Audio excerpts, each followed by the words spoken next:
यदि आपने व्यर्थ की बातें शुरू कर दी, अश्लील भाषण बोलते हैं, गंदी भाषा बोलते हैं, तो आप में कभी विचार शक्ति ही नहीं रह जाएगी कि आप शास्त्रों के, संतों के वाक्यों का मनन करने की सामर्थ्य रखें। खो देंगे सामर्थ्य। प्रार्थना मान लीजिए, कुछ दिन का है, धोखे में मत फंसिए। ये धोखा है। खेत में रक्षा करने वाले एक धोखा टांगते हैं, पैंट शर्ट टोपी लगा के, वहां कोई नहीं होता, लेकिन पशु धोखे में हो जाते हैं। ये धोखा है। अगर पशुवत बुद्धि रखोगे तो ये धोखा तुम्हें पूरे जीवन, पूरा का पूरा जीवन नष्ट कर देगा। इसी धोखे से निकलने के लिए हमें अवसर मिला है। कुछ कठिन नहीं है। जब लक्ष्य बन जाता है भगवत प्राप्ति, तो सब सहज हो जाता है। नहीं खान पान ते भावे है, नहीं कोमल वसन सुहावे है, सब विषय लगे ते खारा है, हरि आशिक का मग न्यारा है। समझो इस बात को। इस परमार्थ मार्ग में चलने वाले पथिक की पहली सीढ़ी है कि अपनी वाणी पर अंकुश कर ले। वांग निरोधो योगस्य प्रथमम द्वारम, मौन का आश्रय ले लो। ज्यादा बोलने का अभ्यास ही नहीं होना चाहिए। अगर सही दिनचर्या करनी तो राइट टाइम पे आपका पहले कम्बल हटना चाहिए। समय कम्बल फेंक दिया अब अपनी दिनचर्या में। काहे को शरीर को इतना दुलार करके बबुआ बनाए हुए, कान के कंटूप ऐसे बांधे, मुंह में ऐसे बांधे, ऐसे क्या होना है इसको? ये जड़ शरीर है, जितना प्यार करोगे उतना ही परेशान करेगा ये। हाँ, इसको ज्यादा नहीं। आहार दे दिया, संयम नियम से स्नान ध्यान पूजा पाठ, हर समय भगवत चिंतन, चिदानंद में स्थित हो जाओ, तुम्हारा बाल बांका भी कोई नहीं कर सकता। अब मार दिन में 50 बार शीशा देखना, अब वो फंसाएगा कि नहीं फंसाएगा? चेहरा फंसाएगा ना। तिलक के सिवा दोबारा शीशा नहीं देखना चाहिए। इस देहाभिमान के राग को काटना कि पुष्ट करना है। जय बार निकले तय बार देख करके हर सेटिंग किसको दिखा रहे हो यार? क्या तुम किसी को लुभायमान करना चाहते हो क्या? हरि को? तुम्हारे इस पार्थिव शरीर पे लुभायमान होने वाले नहीं, और जो लुभायमान होगा तुमको नष्ट कर देगा। माता देहूती जी भगवान कपिल जी से कहती, मैं ऊब गई इन दुष्ट इंद्रियों से भोग भोगते हुए, नाथ अब वो उपाय बताइए जिनसे दुष्ट इंद्रियों के कब्जे से मैं बाहर निकलूं। इस परमार्थ मार्ग में चलने वाले पथिक की पहली सीढ़ी है कि अपनी वाणी पर अंकुश कर ले।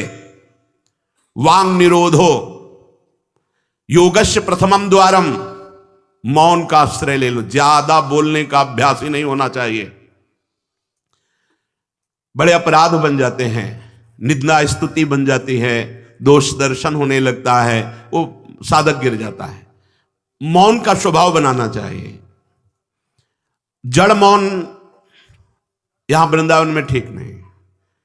यहां हम राधा राधा बोलेंगे, प्रभु की चर्चा बोलेंगे, कोई प्रश्न करेगा तो जो शास्त्र सम्मत बात है उत्तर देंगे, नहीं तो मौन रहेंगे।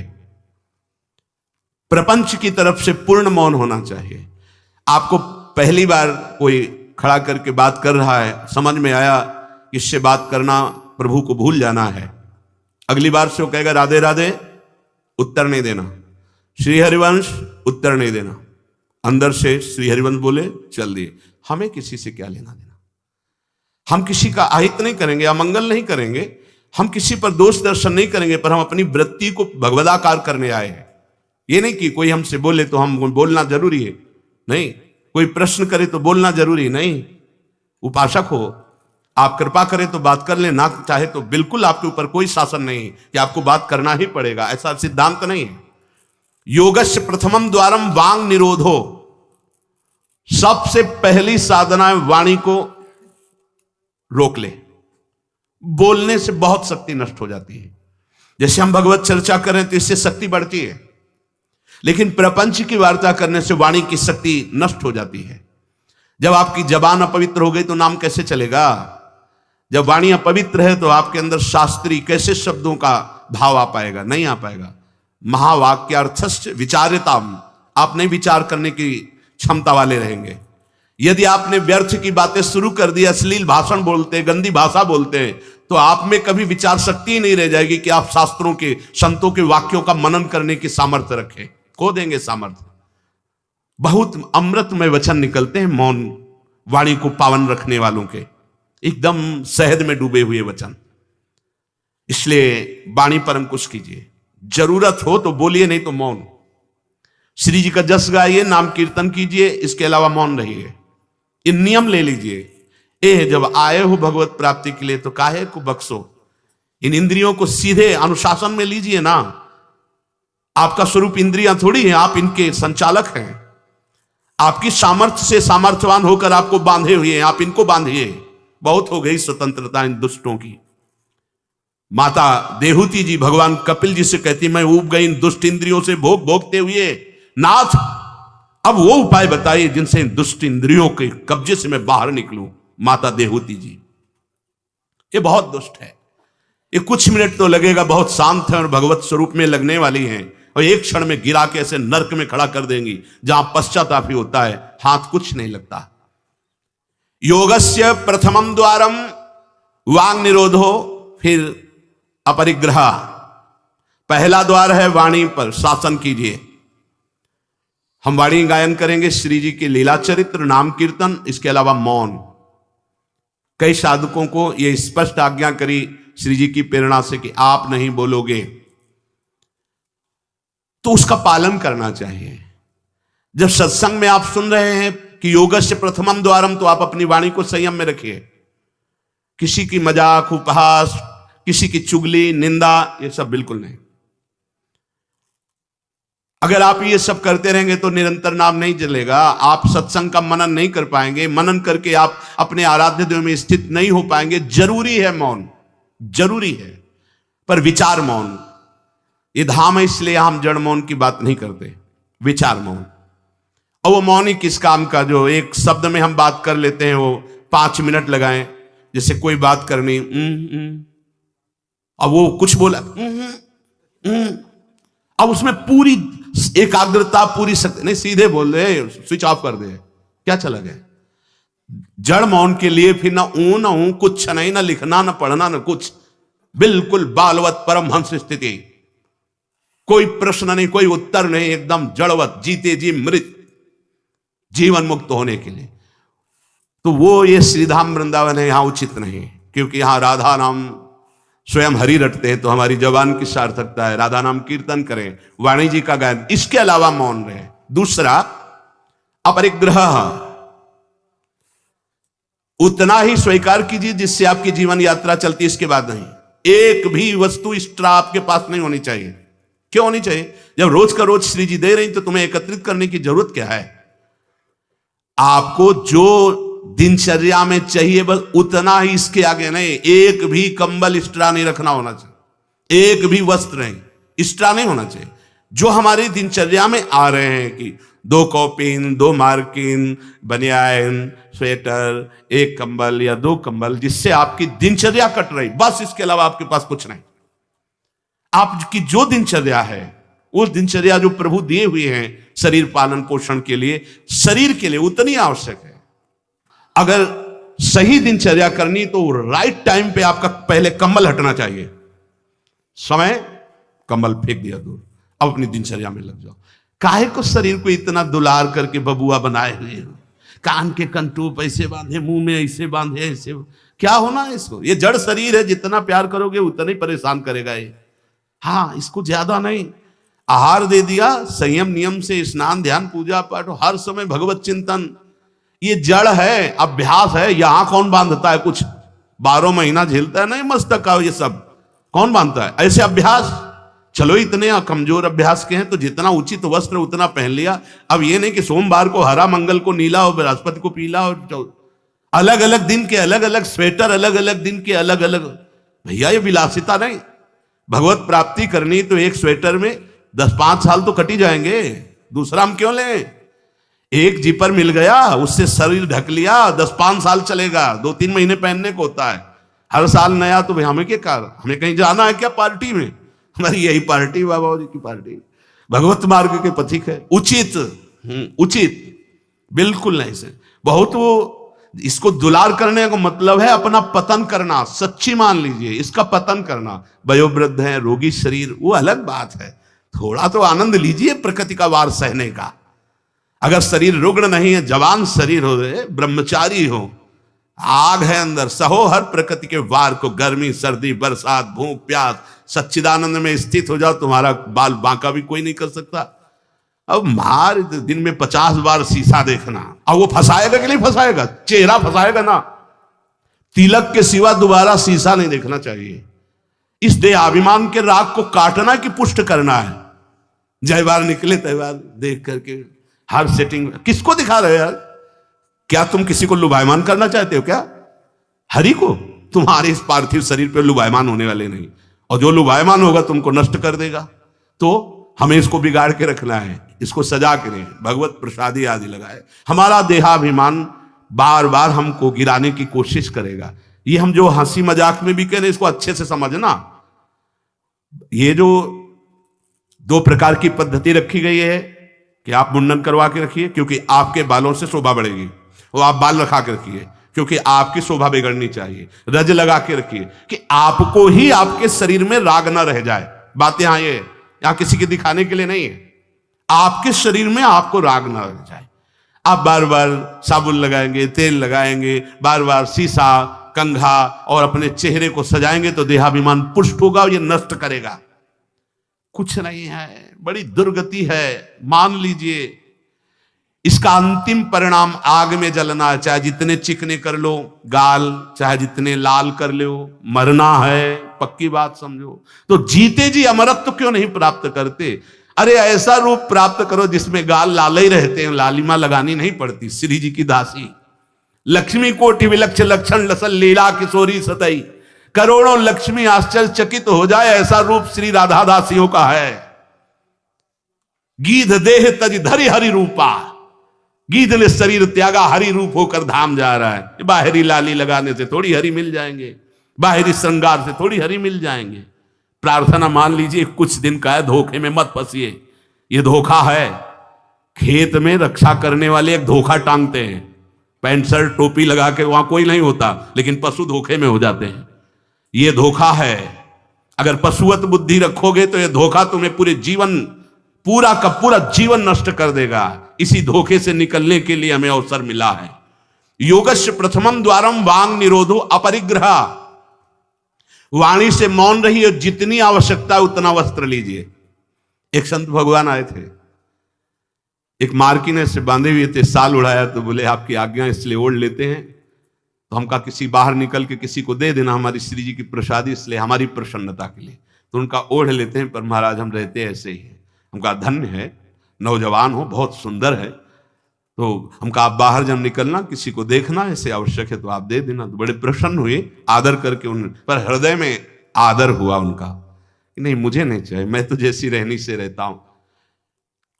हमने घटिया घाट है एक फर्रुखाबाद फतेहगढ़ की तरफ, वहां रुके हुए थे। एक महात्मा को देखा, वयोवृद्ध थे, एक पतली मार्किन, माघ महीना, ये कौन सा माघ चल रहा है, यही तो चल रहा है, मकर संक्रांति का अवसर। तो वहां रामनगरिया लगती है 1 महीने के लिए। जैसे प्रयाग में कुंभी और कुंभ में लगता है, तो गंगा किनारे हर साल मकर संक्रांति में हजारों लोग 1 महीना वास करते हैं, रोज गंगा स्नान त्रिकाल करते हैं।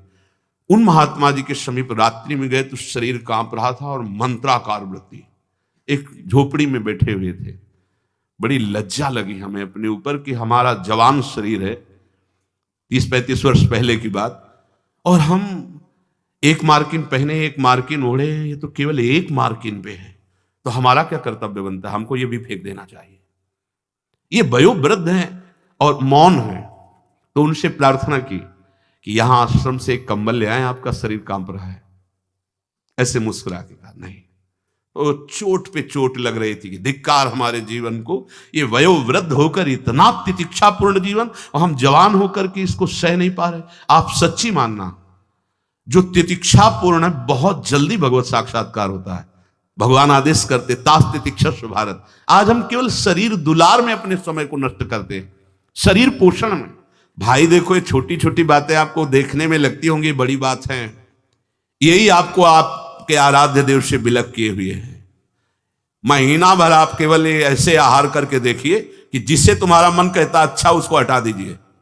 आज थोड़ा त्याग मत वर्णन कीजिए, आज थोड़ा हमारे उदर में परेशानी है तो हमें केवल आप रोटी और सब्जी दीजिए। महीना भर केवल रोटी सब्जी उचित।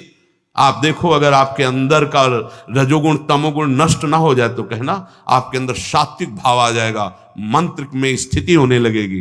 अब आप, हमने देखा है जैसे गुलाब जामुन, कचौड़ी, पकौड़ी, ये सब कहीं जैसे भिक्षान्न में मिली भी और भर पेट पा लिया, तो वो रस नहीं आया भजन में। जो एक सूखी रोटी ऐसे चबा के गंगा जल पी करके जो रस आता है ना, वो नहीं आता है। सच्ची मानिए, पहले के बड़े बड़े भजनानंदी महापुरुष अपने जीवन को ऐसे ही। तो अपरिग्रह ये बहुत बड़ी बात है, साधक यहां चूक करता है। देखो आप लोग तो इतने बढ़िया अवसर पे हैं कि आपको ना किसी से मांगना है, ना आपको अपनी कोई परवाह होनी चाहिए, क्योंकि श्री जी व्यवस्था कर रही है। आपको जो वस्त्र उचित है वो ले लीजिए, जो भोजन उचित है, और अपनी सेवा और मंत्राकार वृत्ति, आपको किसी से कोई मतलब ही नहीं। आपको तो भिक्षान्न के लिए भी नहीं जाना है, अपने आप आकाश वृत्ति से प्रभु देते हैं। तो आपका रूम आपकी कुटिया है, आपकी दिनचर्या एक स्वयं की दिनचर्या है। आपके रूम में अपरिग्रह दिखाई देना चाहिए। बिछाने का, एक ओढ़ने का, जो आप जितना सहन कर सकते हैं उतना। अगर आप एक कंबल से रात काट सकते हैं तो दूसरी मत डालिए, चाहे 10,000 रखे हो, आपको क्या मतलब है? पूरी सृष्टि में सब भोग सामग्री आपके लिए है क्या? अपरिग्रह, हम जहां चूक करते हैं उसको पक्के से बांध लीजिए, अभी आनंद की धारा में आ जाओगे। वाणी को कंट्रोल, शासन, आवश्यक है तो बोलेंगे, नहीं तो मौन। दूसरा, उतना ही स्वीकार करेंगे जितने की आवश्यकता है। भगवदानुभूति के लिए एक बार तो आग लगनी चाहिए जीवन में, कि जीवन मृत तुल्य होना चाहिए। यहां जरा सा साधन बना कि पोस्टर बैनर में आ गए, प्रशंसा में आ गए, कैसे भगवत प्राप्ति होगी? अपरिग्रह। और आगे, निराशा च निरीहा च नित्यमेकांत शीतला। आशा ही परमम दुखम, नैराश्यम परमम सुखम। उपासक को किसी व्यक्ति, वस्तु, स्थान से कोई भी आशा नहीं होनी चाहिए। हाथ जोड़ के तुम्हारे कमरे में पहुंचा दिया जाएगा तुम्हें जो आवश्यक है। तुमको आके रजिस्टर में लिखने की जरूरत नहीं, तुम्हें मांगने की जरूरत नहीं है। तुम निष्ठापूर्वक ध्यान दे करके देखिए, ये देखा गया जीवन में, जिस समय जो आवश्यकता होती है हाथ जोड़कर वो आता है। कौन? जिसकी शरण में हो, समझ नहीं पाते, और कहता है ये वस्तु ले लो, तो आश्चर्य होता है कि ये बात कैसे कोई जान गया कि मुझे आवश्यकता थी, मेरे शरीर को आवश्यकता थी। जितनी जो आवश्यकता उतना। इसके बाद आशा ही नहीं, निराशा हमारा परम पद में पहुंचाने वाला मार्ग है। आशा ही परमम दुखम, नैराश्यम परमम सुखम। किसी व्यक्ति से, किसी वस्तु की आशा बिल्कुल नहीं होनी चाहिए। तब लग जोगी जगत गुरु, जब लग रहा है निराश, जब आशा मन में भई जग गुरु जोगी दास। आशा नहीं होनी चाहिए। आशा एक ही बात की होनी चाहिए, कब की सूरी जो मिलेंगी। आशा से दास्यम वृषभानु जाया, तीरे समध्यास जब भानु जाया, कब मैं अपने स्वरूप में स्थित होऊंगा। इसके अलावा कोई आशा नहीं।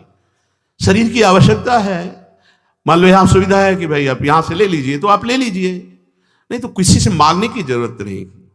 कभी तो ऐसे रहना सीखो ना कि कोई आशा नहीं, कोई इच्छा नहीं, और आप हृदय की बात जानते हो। आप देखना, आपको जो शरीर की जरूरत हो आप देखते रहना, देते रहना। बिल्कुल बिल्कुल वो एक एक कदम पर देखते हैं। जो अव्यवस्थित, तो हमने देखा है एक एक कदम पर व्यवस्था। आपको अपने स्वामी पे विश्वास होना चाहिए, आशा किसी से नहीं। आशा एक राम जी से, दूजी आशा छोड़ दे, नाता एक राम जी से, दूजो नाता तोड़ दे। यहां संसार आशा में ही तो दुख को प्राप्त हो रहा है। पिंगला वैश्या को भगवान दत्तात्रेय जी ने गुरु माना, क्योंकि उसने आशा का त्याग कर दी। आशा नहीं। अब मैं पुरुषों से आशा करती थी, अब परम पुरुष से आशा करूंगी, अपने आत्मस्वरूप से। अब किसी की जरूरत नहीं, मैं किसी से रमण की आशा नहीं करूंगी, एकमात्र अपने आत्मस्वरूप। उसी समय उसको गुरु मान लिया। पहला, वाणी का मौन, उचित बोलो। दूसरा, सामान उतनी रखो जितनी आवश्यकता हो। तीसरा, किसी से आशा मत रखो। चौथा, निरीह, किसी भी तरह की लोक परलोक की कोई कामना नहीं। बड़ा आनंद। अभी देखो, जीवन मुक्त हो जाओगे। किसी से लोक की कोई आवश्यकता नहीं, लोक वस्तु की, और निरीह, कोई कामना नहीं। कितना हृदय अभी आनंदित हो जाएगा, प्रसन्न हो जाएगा। जैसे पीछे कहा कि अंतर्मुख होकर, निष्काम होकर जो भजन होता है उसमें मन प्रसन्न हो जाता है। उसी अखंड प्रसन्नता में परमात्मा साक्षात्कार होता है। निरीह, कोई इच्छा नहीं। आज क्या पाएंगे? कोई इच्छा ही नहीं आनी चाहिए। कुछ स्पेशल प्रार्थना होती, कुछ स्पेशल तो राधा नाम है, राधा रूप है, वो आप दे सकते हो तो दे दीजिए, नहीं वो तो नहीं, तो फिर और स्पेशल क्या हो सकता है? ये तो सब पार है संसार के। साधक उपासक, चाहे गृहस्थ हो, चाहे विरक्त, एक निष्ठा होनी चाहिए, एक निष्ठा। एक नए साधक को हमने देखा कि कपड़ा ऊपर से पड़ा था और गमछा पेट में बंधा था। जब प्रसाद पाने के लिए बैठे, किसी जगह हम रहते थे, वो आए थे मंडली से, हम संतों पर बहुत सूक्ष्म दृष्टि, उनके व्यवहार, उनके आचरण से, क्योंकि सब कुछ सीखने को मिलता है। तो देखा कि खींच के पेट में गमछे से गांठ बंधी थी, जब वो प्रसाद को बैठे, वो पहले नहीं बंधी थी। तो उनके नजदीक गए और कहा, महाराज जी इसका क्या रहस्य, आप गमछा बांधे? बोले साधन में एक उचित आहार चाहिए। तो मुझे पता चल जाता है, जहां थोड़ा पाया तो इतने में एक हम इतनी गमछा नाप का, उसमें 3 गांठ, तो उतना नित्य। बोले कभी ज्यादा आहार नहीं, यद्यपि ये प्रथम साधना के लिए ऐसा है, नहीं तो एक सामने से आहार का निश्चय किया जाता है। इतना आहार, फिर चाहे कितना अमृत हो उसके ऊपर नहीं होना चाहिए। साधु को बार बार नहीं लेना चाहिए। ये जो नहीं पूड़ी पूड़ी, बोले हाँ डालो, खीर हाँ 4 पूड़ी रख दो, इतने सब्जी रख दो, दोबारा आप पूछिएगा किसी से, हमारे से पूछने की जरूरत नहीं। ऐसे ही दिनचर्या नहीं, गरम गरम भैया, गरम और नरम दोनों से मतलब नहीं है। महापुरुषों ने देखो, एक बार उड़िया बाबा प्रसाद पवा रहे थे स्वयं खड़े होके, तो 2 प्रकार की पूड़ी बनवाई थी, एक पतली और पकी हुई, और एक मोटी लंबी कच्ची। पकी हुई नीचे रख दिया और कच्ची वाली ऊपर रख दिया, और आप खड़े हो गए ऐसे। सब नवीन साधक ऐसे पा रहे, उनमें से 50 नीचे वाली पूड़ी ऊपर करके शुरू किया, और कई साधक ऊपर से शुरू किए। तो जो नीचे वाले तुमसे कहा खड़े हो जाओ, वो तो महापुरुष थे, जाओ ब्याह करो जाके, गर्मा गर्म बहू के हाथ पाना, बाबा जी बनने लायक नहीं हूं। ऐसे सीधे डांट लगे, कान पकड़ा, महाराज जी गलती हुई। नहीं, आपने ऊपर वाली को नीचे क्यों किया, नीचे वाली को ऊपर क्यों किया? क्योंकि वो पकी थी ना, तुम्हारी स्वाद पर दृष्टि थी ना, इसलिए स्वाद का पोषण करना है तो घर जाओ। भगवत मार्ग में चलने के लिए स्वाद मिटाना है, केवल भगवत स्वाद लेना है, भगवत आनंद का स्वाद लेना है। कितना कठिन लग रहा होगा? कुछ कठिन नहीं है। जब लक्ष्य बन जाता है भगवत प्राप्ति, तो सब सहज हो जाता है। नहीं खान पान ते भावे है, नहीं कोमल वसन सुहावे है, सब विषय लगे ते खारा है, हरि आशिक का मग न्यारा है। समझो इस बात को। यहां इतना डबल होता जा रहा है शरीर, चर्बी बढ़ती जा रही है, पीछे भी पेट में भी, कि आसन में अगर कहा जाए पद्मासन में 20 मिनट बैठो तो बैठने की हिम्मत नहीं रह गई, तो क्या साधना करोगे? बिल्कुल ये बात होश में रखिए, शरीर को बढ़ावा देना बिल्कुल अपना नाश करना है। उचित आहार ऐसा कि पाने के बाद तुरंत आसन में 1 घंटे बैठना पड़े तो आपको कोई परेशानी न हो। मान लीजिए आप उदर नहीं हैं, आप प्राण नहीं हैं, आप रसेंद्री नहीं हैं, आप मन नहीं है, उचित आहार दीजिए, रात दिन भजन में लगी, अभी सात्विक भाव आ जाएगा। सात्विक भाव नहीं आ रहा। ईमानदारी से देखिए आप कितना समय मोबाइल में नष्ट करते हैं, जिनके पास मोबाइल है। ईमानदारी से देखिए आप कहीं अंतर्मुख अध्यात्म की वृत्ति से युक्त हो पाएंगे? आप रजोगुणी भोजन करते हैं, आप टच वाला मोबाइल रखते हैं, आप अधिक समय उसमें, भले आप इधर उधर, क्या समय नष्ट कर रहे हो। एक एक सेकंड इतना है। जब कोई जरा सी व्यर्थ की बात करता है तो चिड़चिड़ाहट पैदा होती कि ये तुम अपना समय नष्ट कर रहे हो, समय नष्ट कर रहे। अरे जितने सेकंड में हम राधा राधा बोलते उतने में तुमने व्यर्थ बात सुना दी, व्यर्थ बात। चलो गृहस्थ आश्रम में व्यापार नौकरी आदमी तो उसको बेचारे को विवशता है, लेकिन आप भगवत मार्ग के पथी गए, आपका बिल्कुल एक एक मिनट बड़ा कीमती है। एक एक मिनट जगत मंगल के लिए है। हम 1 मिनट में 10 बार 20 बार नाम लेंगे और वो नाम जगत को देंगे कि जगत का मंगल हो, तो हमारी साधुता सुरक्षित हो गई। निरीह इच्छा रहित और नित्य में एकांतशीलता, नित्य एकांत में शांत भाव से, शीतल भाव से। एकांत बहुत खतरनाक है नवीन उपासक के लिए, यह अनुभव की बात है। जहां आप अपने कमरे में जाएं तो समाज से ज्यादा सावधान हो जाएं। पक्की बात कह रहा हूं। समाज में तो बहुत शालीन गंभीर स्वभाव अपने को रखना ही पड़ेगा, क्योंकि हजारों की दृष्टि है। एकांत में किसी की दृष्टि नहीं है, उसकी दृष्टि है जिसके लिए आप बाबा जी बने हो या जिसके लिए आप भगत बने हो। अब एकांत आपका कहां जा रहा है वो खुद देख रहा है। जो शास्त्र शीर्षा पुरखा सहस्राक्षा सहस्त्रपात, वो प्रभु देख रहा है कि तुम्हारी एकांत में प्रिय वस्तु क्या है, मोबाइल, सांसारिक नौटंकी नाटक, या विषय चिंतन, या विषय क्रिया, वो देख रहा है। और अगर आप एकांत में शास्त्र स्वाध्याय कर रहे हैं, नाम जप कर रहे हैं प्रभु के लिए, तो वो देख रहा है, वो भी देख रहा है। इसलिए प्रार्थना है नित्य में एकांतशीलता। आपका स्वभाव एकांत में बहुत ही सावधानी पूर्वक समय कटने वाला हो। एकांत साधु का सही तो परमार्थिक। कैमरे के आगे तो सब सही बोलेंगे, सही देखना होगा, सही हरकत में रहना होगा। एकांतिक आपकी हरकत क्या है, एकांत में आपका चिंतन क्या है, यही खास बात होगी। दो मुखड़े होते हैं, एक होता है सामाजिक, एक होता है एकांतिक।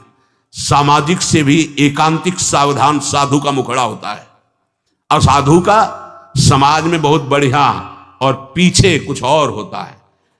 हर एक व्यक्ति की बुद्धि में दो बुद्धि होती है, एक होती सुमति, एक होती कुमति।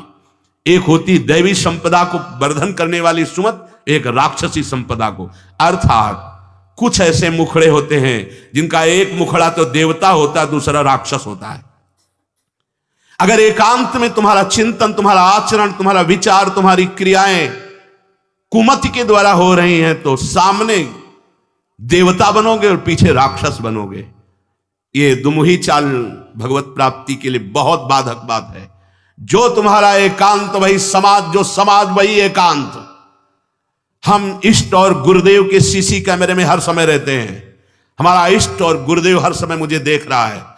दरवाजा बंद करने पर हम एकांत नहीं हो गए, वो गुरुदेव की दृष्टि है, हमारे आराध्य देव की दृष्टि। हमें पहले सोचना चाहिए, कुछ करने के पहले, कुछ देखने के पहले, कुछ सोचने के पहले, कि अंतर और बाहर दोनों जगह मेरे गुरुदेव सुन रहे हैं, देख रहे हैं, मेरे आराध्य देव सुन रहे हैं, देख रहे हैं। इसलिए नित्य में एकांतशीलता, एकांत में बहुत शीलवान, धैर्यवान, विनम्रता पूर्वक अपने मन को समझा करके केवल प्रियालाल में लगाना।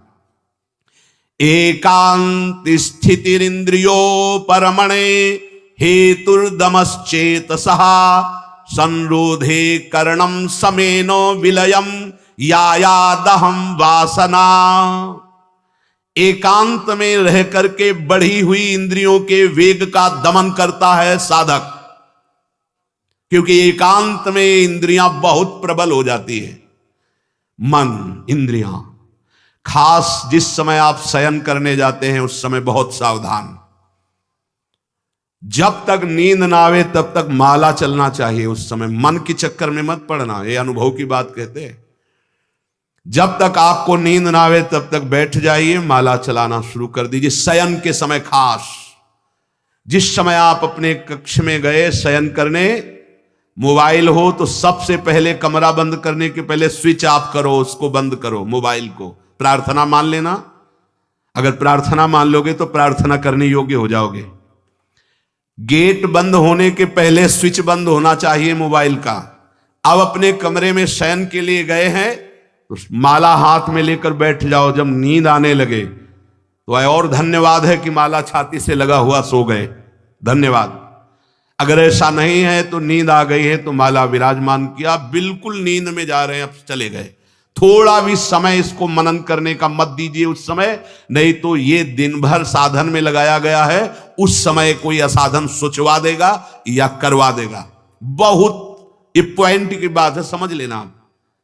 ये देखा गया है हृदय में, उसी बात को कहा गया जब साधन काल में देखा गया है, हृदय में देखा गया कि फिर मन उस समय मतवाला होता है कि अब तो पूरे दिन हम साधन ही तो की, तो 5 मिनट की मुझे छूट दे दो। लेकिन नहीं, उस समय कठोरता पूर्वक इसको साधन में, और जब नींद आ गई तो शयन करो, जब उठे तो फिर वैसी दिनचर्या प्रारंभ कर दी। तब मन भगवदाकार। एकांत स्थिर इंद्रियो परमणे हेतुर्दमश्चेतसः। एकांत में साधक अपनी इंद्रियों का दमन करे, बढ़ावा ना दे। देखो क्या साधन है। पहले दर्शन होते थे संत भगत भागवत जन, अब भी कुछ महापुरुष भी होंगे, यहां ठाकुर जी की छवि या गुरु जी की छवि, यहां से स्मार्ट मोबाइल लगा रहता है, छाती में स्मार्ट मोबाइल। ये भैया ठीक है, व्यवहार काल के लिए यदि तुम्हारी कोई आवश्यकता हो, तुम बहुत व्यवहार में तो हम नहीं। अच्छा बताओ, आपको क्या जरूरत है? राष्ट्रपति से बात करनी है क्या आपको? किस विधान में आपको कपड़ा बेचना है, अनाज बेचना है? आपको काम क्या है? किससे बात करनी है आपको? जिनकी विशेष व्यवहारिक कोई सेवा गुरुजनों से मिली, वो तो बात उतनी ही केवल जितनी मिली है। नहीं, आप बताओ, हम भगवत प्राप्ति के मार्ग के साधकों के लिए मोबाइल भगवान की क्या आवश्यकता है? कितनी आवश्यकता है? क्यों आवश्यकता है? जैसे सिलेंडर आदि लाना है या कुछ भाई और कोई सर, तो रख लो, हम कह रहे हैं वो छोटा वाला रख लो, उससे अपना काम। ये बहुत अंदर की बात कहते हैं, क्योंकि इसमें आप स्वतंत्र कुछ भी देख सकते हैं, कुछ भी आप पढ़ सकते हैं, कुछ भी। बहुत ऐसे लाइनें में होते हैं वो सब, बस उसमें क्लिक करो, क्लिक है तो कहते हैं हाँ वो वीडियो आ जाएगा। वो वीडियो आ जाएगा तो तुम्हारा अंदर का वीडियो गायब हो जाएगा, परमार्थ वाला।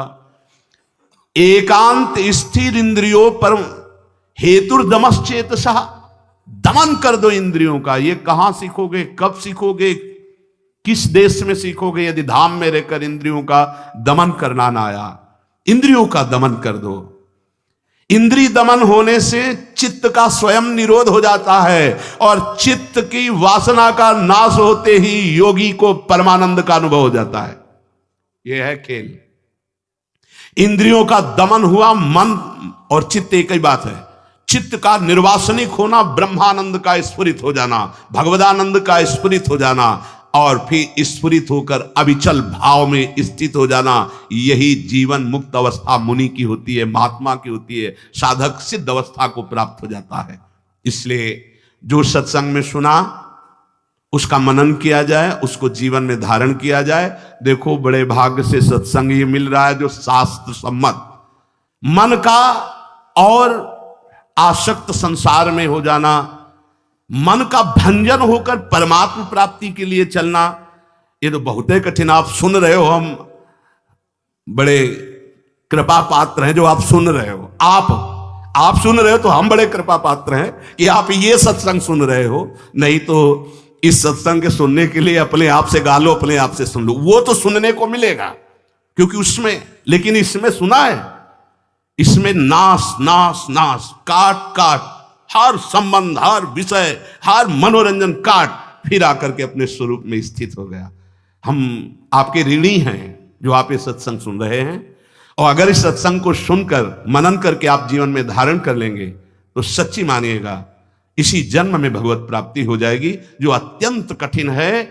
नहीं तो विषय रस बढ़ाने वाला, संसार पे सत्यत्व बुद्धि करने वाला, नाना प्रकार के भोगों की प्राप्ति का उपाय बताने वाला, ये तो बात मिल सकती है, ये प्रवचन मिल सकता है। लेकिन समस्त संशयों को छिन्न भिन्न करके परमात्मा स्थित करने, ये तो जब द्रवहि दीन दयालु राघव, तो साधु संगति पाइए। इसलिए लाभ ले लीजिए। ये हम कह रहे हैं इसलिए नहीं, ये बहुत बड़ा संयोग बना है प्रभु का। जैसे आंधी कभी कभी आती है, ऐसे ही हरि की अनुग्रह रूपी आंधी चल गई है। अगर इस आंधी में उड़ गए तो प्रभु के पास पहुंच जाओगे, और नहीं तो आगे कलयुग की आंधी ऐसी आ रही है जो काली आंधी है, जिसमें मार्ग ही नहीं दिखाई देगा कि सतमार्ग किसे कहते हैं। जीवन का लाभ ले लीजिए।